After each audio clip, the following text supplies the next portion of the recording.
एक बहुत interesting topic पढ़ने जा रहे हैं, that is DNA finger printing. Board पे लिखा हुआ है, काफ़ी कुछ आपको क्लियर भी होगा, हो सकता है आपने पढ़ा भी है, बट मेरी कोशिश है कि आज मैं इसके बारे में आपको इतना इंटरेस्टिंग वे में पढ़ाऊँ कि हर एक चीज़ जो है आपको फिंगर टिप्स पे याद हो जाए।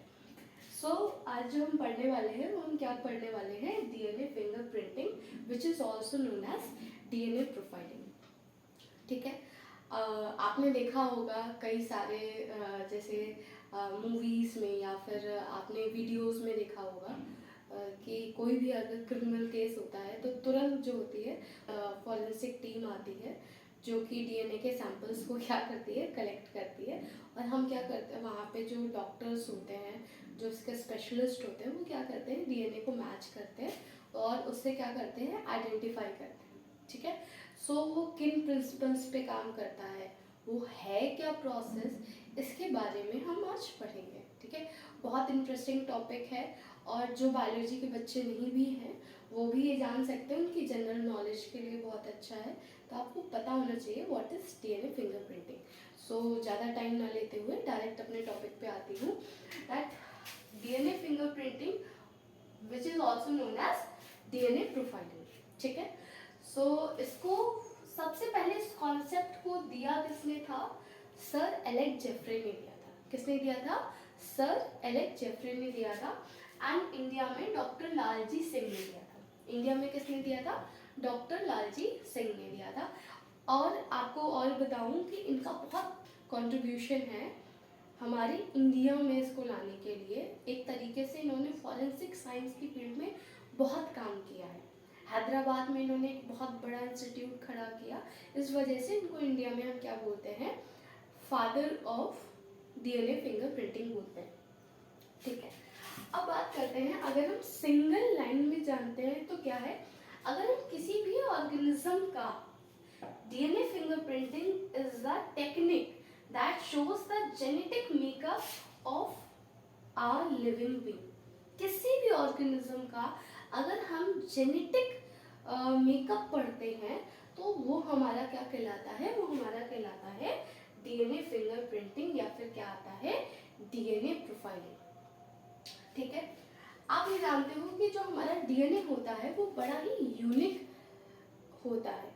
हमारा डीएनए अलग है, आपका डीएनए अलग है, और आपके सराउंडिंग में यहाँ तक कि जो आपके सिबलिंग्स हैं उनका भी डीएनए क्या है, अलग है। ठीक है, सेम पेरेंट्स होने के बाद भी आपके और आपके सिबलिंग का जो डीएनए है वो क्या होता है, डिफरेंट होता है। ठीक है, हम सबका डीएनए किससे बना हुआ है, न्यूक्लियोटाइड से बना है, मतलब जो उसका कॉन्स्टिट्यूशन है वो भी क्या है, सिमिलर है। उसके बाद भी हमारा डीएनए अलग है, आपका डीएनए अलग है, तो ऐसा क्यों है। ठीक है, तो ये सारी चीजें भी हम इस टॉपिक में जानेंगे। तो सबसे पहले हम बात करते हैं हम किसकी, what is the principle of DNA finger printing. क्या प्रिंसिपल है डीएनए फिंगर प्रिंटिंग। ठीक है, सबसे पहला क्या है, डीएनए पॉलीमॉर्फिज्म। डीएनए पॉलीमॉर्फिज्म, अब ये समझिए डीएनए पॉलीमॉर्फिज्म क्या होता है। ठीक है, जो हमारा आपका डीएनए है उसमें जो है आपका 99% जो डीएनए होता है वो हम सबका सिमिलर होता है। ठीक है, हम सबका जितने भी लिविंग ऑर्गेनिज्म एग्जिस्ट करते हैं ऑलमोस्ट उन सबका 99% जो है डीएनए जो है वो क्या होता है, सिमिलर होता है। केवल जो है आपका 1% जो डीएनए होता है वो वेरी करता है, और यही डीएनए जो है वो क्या करता है, डिफरेंस लाता है। बट इसमें एक एक्सेप्शन है। एक्सेप्शन क्या हो गया, मोनोजाइगोटिक ट्विंस। ऐसे ट्विंस जो कि एक तरीके के ही जाइगोट से बने हुए हैं। आपको पता है मोनोजाइगोटिक ट्विंस क्या होता है, एक जाइगोट है जिसमें कंप्लीट क्लीवेज हो गया है, now they will develop as a two individual zygote, और वो दो अलग फीटस का क्या करेंगे, डेवलपमेंट करेंगे। अब दोनों का डीएनए क्या है, सिमिलर है। जाइगोट एक बना था, डीएनए एक बना था, अब वो क्या हो गया, डिवाइड हो गया, दो अलग फीटस में डेवलप हो रहे हैं। डीएनए एक है तो उनका डीएनए फिंगरप्रिंटिंग जो होगा वो भी क्या होगा, सिमिलर होगा, डिफरेंट नहीं होगा। इसके अलावा जो भी होते होते हैं इंडिविजुअल, सबका डीएनए फिंगरप्रिंटिंग क्या होता है, अलग होता है। तभी हमने आपको बताया जो हमारा डीएनए होता है उसमें 99% जो हमारा डीएनए है वो हम सबका क्या होता है, सिमिलर होता है। कि वो जो 1% डीएनए होता है वो क्या करता है, वेरी करता है, यही डिफरेंस लाता है। Second principle, repetitive DNA sequence. क्या हो गया, रिपीटिव डीएनए सीक्वेंस, जिसको हम क्या बोलते हैं, सैटेलाइट डीएनए, या फिर शॉर्ट में इसको हम क्या लिखते हैं, हम लिखते हैं सैट। हम क्या लिखते हैं, सैट डीएनए। ठीक है, ये क्या होता है कि जो हमारा क्रोमोसोम है, थोड़ा सा क्रोमोसोम के स्ट्रक्चर पे जाते हैं, क्रोमोसोम में हमारा क्या होता है, सेंट्रोमियर होता है। हमारा क्या होता है, सेंट्रोमियर होता है। सेंट्रोमियर से लगा हुआ हमारा क्या होता है, सैटेलाइट डीएनए होता है। सेंट्रोमियर से हमारा लगा हुआ क्या होता है, सैटेलाइट डीएनए होता है। और ये सैटेलाइट डीएनए में जो हमारा नाइट्रोजनस बेस पेयर होता है वो क्या होता है, हमारे यहाँ पे रिपीट होता है, यहीं पे क्या होता है, डिफरेंस होता है। थोड़ा सा हमें क्या जानना पड़ेगा, हमें क्रोमोसोम का स्ट्रक्चर जानना पड़ेगा। कि अगर हम क्रोमोसोम के स्ट्रक्चर की बात कर रहे हैं, जिसमें हम बात कर रहे हैं किसकी, सैटेलाइट की बात कर रहे हैं, तो सैटेलाइट जो होता है हमारे सेंट्रोमियर से लगा हुआ स्ट्रक्चर है, जहाँ पे हमारे ये जो हमारा पैटर्न होता है ये काफ़ी ज़्यादा क्या करता है, रिपीट करता है। ठीक है, तो हमारे नाइट्रोजन स्पेस पेयर होते हैं ये काफ़ी ज़्यादा क्या होते हैं, रिपीटिव होते हैं। ठीक है, तो ये हमारा क्या होता है, सैटेलाइट होता है। ठीक है, तो बेसिकली जो हमारा इससे हमको क्या मिलता है, तीसरा प्रिंसिपल क्या हो गया, variable number of tandem repeats, जिसको हम क्या बोलते हैं, VNTR भी बोलते हैं। क्या बोलते हैं, VNTR भी बोलते हैं। हमारा जो variable number of tandem repeat है वो अलग है, आपका variable number of tandem repeat अलग है। ठीक है, अब जो हमारा जो सैटेलाइट डीएनए होता है ये दो तरीके के होते हैं। एक हमारा क्या होता है, माइक्रो सैटेलाइट, और एक हमारा क्या होता है, मिनी सैटेलाइट। एक हमारा क्या होता है, मिनी सैटेलाइट। जो हमारे सैटेलाइट है वो हमारा दो तरीके का होता है। क्या बताया, one is micro satellite, second is mini satellite. Micro satellite में क्या होता है, 2 to 10 बेस पेयर होते हैं। 2 to 10 क्या होते हैं, हमारे बेस पेयर होते हैं। While in mini satellite there are 9 to 100 base pair. कितने बेस पेयर होते हैं, 9 to 100 बेस पेयर होते हैं। ये आपने, ये शायद आपके लिए नई चीज होगी, दैट इन मिनी सैटेलाइट, ये आपको ज्यादा बुक्स में नहीं मिल पाएगा, मैंने यहाँ पे लिखा है कि जो हमारा क्या होता है, मिनी सैटेलाइट होता है, these are basically adenine and thymine rich. ठीक है, 4 तरीके के डीएनए में सीक्वेंस नाइट्रोजन बेस होते हैं, adenine, guanine, thymine and cytosine. तो जो हमारे मिनी सैटेलाइट्स होते हैं, these are adenine and thymine rich. ठीक है, एंड यही आपके एक्शन में क्या होते हैं, VNTR होते हैं। यही आपके क्या होते हैं, एक्चुअल VNTR होते हैं। और दूसरा हमारा क्या होता है, माइक्रो सैटेलाइट, जो कि हमारा क्या है, 2 to 10 base pair, and these are guanine and cytosine. ठीक है, अब आगे बढ़ते हैं कि ये जो हमारा क्या होता है, डीएनए होता है, ये हमको किससे मिलता है, अपने पेरेंट्स से मिलता है, हेरिटेबल होता है, हमें इनहेरिटेंस पाई जाती है, और सबका क्या होता है, यूनिक पैटर्न होता है। ठीक है, तो ये हमारे क्या हो गए, 5 प्रिंसिपल्स हो गए। कौन कौन से प्रिंसिपल हो गए, एक हमारा क्या हो गया, डीएनए पॉलीमॉर्फिज्म, फिर क्या हो गया, रिपीटिव डीएनए सीक्वेंस, फिर हमारा क्या हो गया, variable number of tandem repeats, that is VNTR, फिर हमने क्या बताया, inheritance and unique pattern. Satellite DNA में आपके 2 पार्ट हो गए, micro satellite and mini satellite. Mini satellite में कितने बेस पेयर होते हैं, 9 to 100 बेस पेयर, जिसमें आपका क्या आता है, adenine and thymine, these are adenine and thymine rich, while micro satellite are guanine and cytosine rich. ठीक है, अब बात करते हैं what is the mechanism of DNA fingerprinting. ठीक है, फॉर एग्जांपल जैसे अगर कोई भी क्रिमिनल सिनेरियो है, आप अक्सर देखते होंगे वीडियोस में, आप क्राइम पेट्रोल, CID में आपने देखा होगा कि वो कहीं पे साइट पे जाते हैं, उनको किसी भी सस्पेक्ट जो भी होता है उसका वो डीएनए लेते हैं, और जो उनको क्राइम सीन होता है वहाँ से वो डीएनए का सैंपल लेते हैं। ठीक है, तो उस सैंपल करके उससे डीएनए को कैसे निकालना और पूरी की पूरी प्रोसेस क्या होती है डीएनए फिंगरप्रिंटिंग की, वो आज आप जानोगे। क्या होता है, सबसे पहले हम क्या करते हैं, आइसोलेशन ऑफ डीएनए। हम क्या करते हैं, सबसे पहले आइसोलेशन ऑफ डीएनए। ठीक है, जो भी हमारा क्या होता है, हमारा मटेरियल होता है, चाहे वो सेल हो या फिर आप देखते हो ना वहाँ पे कोई हेयर है या फिर ब्लड के ड्रॉप्स हैं, जो भी हमारा मटेरियल है, उससे सबसे पहले नंबर पे क्या करते हैं, डीएनए को क्या करते हैं, आइसोलेट करते हैं। क्या करते हैं, डीएनए को आइसोलेट करते हैं। उसके बाद हम क्या करते हैं, एक स्पेसिफिक एंजाइम इस्तेमाल करते हैं। एक क्या करते हैं, स्पेसिफिक एंजाइम इस्तेमाल करते हैं, विच इज रिस्ट्रिक्शन एंडोन्यूक्लियस।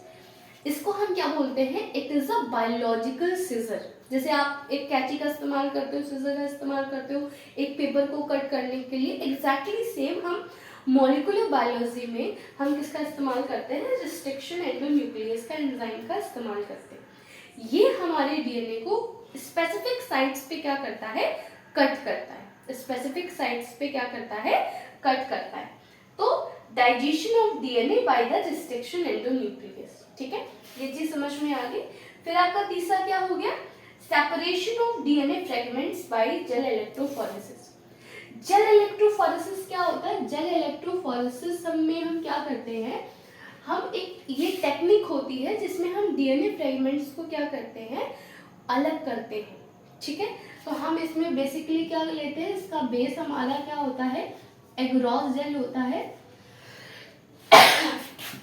ठीक है, इसमें छोटे छोटे हम क्या बनाते हैं, वेल बनाते हैं, और यहाँ पे हम क्या करते हैं, हम इलेक्ट्रिक करंट को क्या करते हैं, फ्लो करते हैं, और इलेक्ट्रिक करंट के फ्लो होने से क्या होता है, हमारा जो डीएनए का फ्रेगमेंट होता है वो क्या करता है, मूव करता है। ठीक है, अब डीएनए की फ्रेगमेंट अच्छी तरीके से मूव कर सके तो बेस में तो एग्रॉस जेल है, और ऊपर क्या डाला जाता है, ऊपर डाला जाता है अल्कलाइन सॉल्यूशन।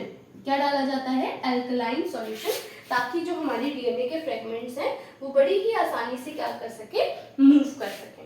ठीक है, अब हम क्या किया, हमने क्या किया, हमने डीएनए के फ्रेगमेंट्स को हमने क्या कर दिया, अलग अलग कर दिया। ठीक है, तो इसके बाद अगली प्रोसेस क्या हो जाती है, ट्रांसफरिंग ऑफ ब्लॉटिंग। अब याद रखिएगा, यहाँ पे जो ब्लॉटिंग होती है, ब्लॉटिंग क्या टेक्निक है, ब्लॉटिंग टेक्निक है जिसमें हम क्या करते हैं कि जो ये हमारे फ्रेगमेंट्स का पैटर्न आया है, इसका हम प्रिंट लेते हैं। हम इसका क्या लेते हैं, प्रिंट लेते हैं, और इस प्रिंट के लेने से हम इस टेक्निक हम क्या करते हैं, इस डीएनए के फ्रेगमेंट्स का क्या करते हैं, प्रिंट लेते हैं। ठीक है, तो ये हमारी क्या हो गई, ब्लॉटिंग हो गई। और ये ऐसा नहीं हम किसी पे भी प्रिंट लेते हैं, इसके लिए एक स्पेसिफिक क्या होती है, हमारी मेम्ब्रेन होती है, शीट होती है, जिसको हम क्या बोलते हैं, जो कि किसकी बनी होती है, नाइट्रोसेलुलोज की बनी होती है, और या फिर नायलॉन की होती है। ये एक तरीके की सिंथेटिक शीट होती है। ठीक है, हम इस पे क्या करते हैं, हम एग्रॉस जेल पे जो हमने फ्रेगमेंट्स रन कराए अल्कलाइन सॉल्यूशन की मदद से, इलेक्ट्रिक करंट की मदद से, जो कि हमारी टेक्निक क्या थी, जेल इलेक्ट्रोफोरेसिस, उसकी हम प्रिंट ले लेते हैं। ठीक है, अब हम क्या करते हैं, अगला स्टेप हमारा क्या हो जाता है, hybridisation using labelled VNTR probes. VNTR probes क्या होता है, जैसे फॉर एग्जांपल हमारा क्या है, हमारा जो बेस पेयर है वो हमारा क्या है, AGT। ठीक है, तो हम यहाँ पे जो VNTR प्रोब लेंगे वो क्या लेंगे, हम लेंगे TCA। ठीक है, ये हमारा क्या हो गया, ये हो गया हमारा VNTR प्रोब हो गया, ये हमारा क्या हो गया, VNTR प्रोब हो गया। ठीक है, जो इसका क्या होता है, कॉम्प्लीमेंट्री होता है। ठीक है, फिर हम क्या करते हैं, ये हमने प्रोब ले लिया, और एक चीज याद रखिएगा, ये जो प्रोब जो होते हैं वो हमारे क्या होते हैं, रेडियो एक्टिव होते हैं। कैसे होते हैं, रेडियो एक्टिव होते हैं, मतलब दे विल एमिट लाइट। आपको पता है रेडियो एक्टिव, तो जब VNTR प्रोब इसके साथ जुड़ेंगे, जो हमारा क्या है, हमको डीएनए फ्रेगमेंट मिला है, अगर इसके साथ जुड़ेंगे तो ये भी कैसे हो जाएंगे, रेडियो एक्टिव हो जाएंगे। तो अब हम इसमें क्या करते हैं, ऑटो रेडियोग्राफी। ऑटो रेडियोग्राफी का मतलब क्या हो गया, ये जो हमारा हाइब्रिडाइज्ड डीएनए फ्रेगमेंट है किसके द्वारा हुआ है, किसके थ्रू हुआ है, कि जो हमारा वीएनटीआर प्रोब है वो जुड़ गया हमारा किसके साथ, जो हमको क्या मिले थे डीएनए सेगमेंट हमारे सैंपल के थे उनके साथ जुड़ गया। अब वो भी क्या हो गया, रेडियो एक्टिव हो गया।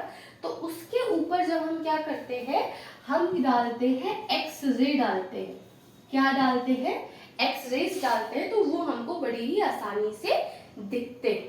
बात समझ में आ गई। आई होप ये चीज़ें आपको समझ में आ रही होंगी। अगर आपको कोई भी दिक्कत है तो आप फ्रीली मुझसे पूछ सकते हैं, आप कमेंट्स में बता सकते हो, आप मुझे मैसेज कर सकते हो, मैं वहाँ पे वो चीज़ें आपके डाउट्स जो है वो क्लियर कर दूँगी। ठीक है, अब बात करते हैं एप्लीकेशंस की। तो एप्लीकेशंस का मतलब कहाँ कहाँ इसका यूज़ होता है, काफ़ी डिस्कस भी कर लिया है। पहला क्या है, आपका पैटर्निटी एंड मर्टर्निटी टेस्ट। ठीक है, अगर कोई ऐसा केस है जिसमें कोई चाइल्ड जो है वो अपने बायोलॉजिकल फादर या मदर या फिर कोई कपल है या फिर कोई व्यक्ति है, कोई पर्सन है, वो जानना चाहता है कि ये जो बच्चा है वो उसका बायोलॉजिकल चाइल्ड है कि नहीं है, इस तरीके के अगर कोई भी ऐसा कोई कॉम्प्लिकेटेड केस होता है तो इसमें हम क्या कर सकते हैं, डीएनए फिंगरप्रिंटिंग करवा सकते हैं। ठीक है, पर डीएनए फिंगरप्रिंटिंग ऐसा नहीं होता है कि आप चाहोगे चले जाओगे डीएनए फिंगरप्रिंटिंग करा लोगे। इसमें क्या होता है कि आपको कोर्ट से पर्टिकुलर ऑर्डर लेना पड़ता है, तब हमारा डीएनए फिंगरप्रिंटिंग होता है। फिर हमारा क्या हो गया, criminal identification and the forensics. ये तो आप बहुत अच्छे से जानते हो कि जैसे अगर कोई हमको सैंपल मिला है किसी क्राइम सीन से, हमें जानना है कि अच्छा इन्होंने मर्डर किया है कि नहीं किया है, ये क्राइम सीन पे प्रेजेंट थे कि नहीं थे, तो ये सारी चीज़ें हमको पता चल जाती हैं। ठीक है, वेरिफिकेशन ऑफ द इमिग्रेंट्स, ये हमारा क्या होता है, इमिग्रेंट्स का मतलब हम किसी क्लोज रिलेटिव को हम जानना चाहते हैं, कोई क्लेम कर रहा है कि कई बार क्या होता है फॉरेन में वो बताते हैं कि मैं यहीं के रहने वाला हूँ, मैं इसी पर्टिकुलर प्लेस को बिलोंग करता हूँ, तो इस तरीके के अगर कोई केस होते हैं तो उसमें हम उनके क्लोज रिलेटिव को जानने के लिए भी हम डीएनए फिंगरप्रिंटिंग का इस्तेमाल करते हैं। फोर्थ क्या है, आइडेंटिफिकेशन ऑफ रेशियल ग्रुप। इसमें क्या होता है, बेसिकली हम यहाँ पे बात कर रहे हैं एवोल्यूशन की बात कर रहे हैं। ठीक है, तो अगर हम जैसे दो ऑर्गेनिज्म ले रहे हैं और हम ये जान सकते हैं कि इनका एवोल्यूशन इससे हुआ है कि नहीं हुआ है, या फिर इनका जेनेटिक मेकअप कितना क्लोज है, ये भी हम क्या कर सकते हैं, आइडेंटिफाई कर सकते हैं। ठीक है, आई होप आपको ये सारी चीज़ें अच्छी सी समझ में आई होंगी। और मैं अभी इसका एक जो है प्रॉपर डायग्राम भी इस वीडियो में इसके साथ जोड़ रही हूँ, आप इसको अच्छे से देख लीजिएगा, स्क्रीनशॉट ले लीजिएगा, और अगर आपको कोई भी दिक्कत होती है तो आप मुझसे पूछ लीजिएगा कमेंट्स या फिर मैसेज के थ्रू। ठीक है, थैंक यू।